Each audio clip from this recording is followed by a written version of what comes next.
15 अगस्त 1947 को हमारा देश आजाद।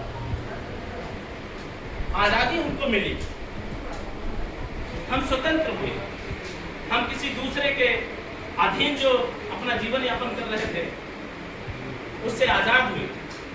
उसके बाद एक भारत के नए निर्माण की स्थापना हुई और स्वतंत्र भारत 15 अगस्त 1947 से प्रतिवर्ष जो है स्वतंत्रता दिवस के रूप में मनाया जाता है। आज 80वां स्वतंत्रता दिवस है।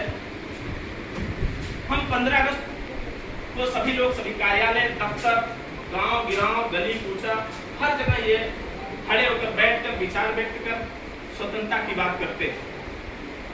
हमें यह भी बात करनी चाहिए कि पिछले 150-700 साल पहले जिन वीरों ने, जिन विभूतियों ने, जिन महानुभावों ने संघर्ष किया और अपने प्राणों को न्यौछावर किया, हमें उनको याद करना चाहिए, उनको नमन करना चाहिए, उनके आदर्शों पर चलना चाहिए कि उन्होंने देश के लिए क्या नहीं किया, अपना सब कुछ कुर्बान कर दिया। परिवार, जान, घर, परिवार, खेत, बारिश, सारी चीजों पे हमारा आपका कोई हक ही नहीं था।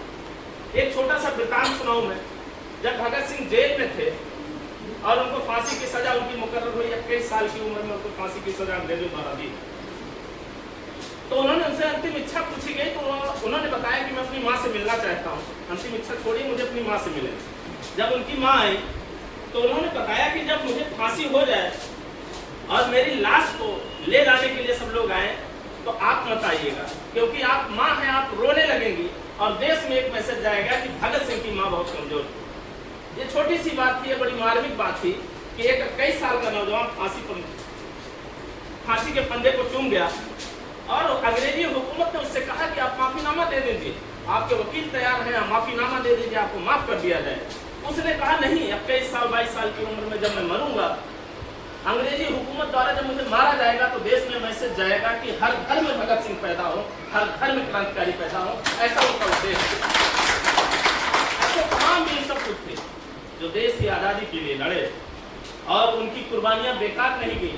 उनकी कुर्बानियों की बदौलत आज हम आप दफ्तर में, कार्यालय में, खेती, किसानी, लोकतंत्र, सारी व्यवस्थाओं में हमारा आपका प्राधिकार है, हमारा आपका अधिकार है। हम आप खुली सांस में जी रहे हैं, हम आप अपने अधिकारियों से वंचित नहीं हैं। दूसरी चीज, जोनत साहब ने एक चीज कहा कि स्वतंत्रता हमको मिली, सुधार हमको आपको करना है। वीर शहीदों ने तो अपनी जान दे दी आजादी के लिए। उसके बाद ये हमारा आपका कर्तव्य है कि देश को हम प्रगति की तरफ, समावेशी, अधिकार से वंचित न रह जाए, ऊंच नीच, जात, भेदभाव, लिंग, संप्रदाय, इन सब चीजों से उठकर देश की तरक्की के लिए, प्रदेश की तरक्की के लिए, विभाग की तरक्की के लिए हम सभी लोग संगठित होकर एक साथ कार्य करेंगे तो देश निश्चित रूप से तरक्की करेगा। इन्हीं बातों के साथ मैं अपनी बातों को विराम देता हूँ। चंद लाइनों में, जो भरा नहीं है भावों से, बहती जिसमें रसधार नहीं, हृदय नहीं वो पत्थर है जिसमें स्वदेश का प्यार नहीं। जय हिंद, जय भारत।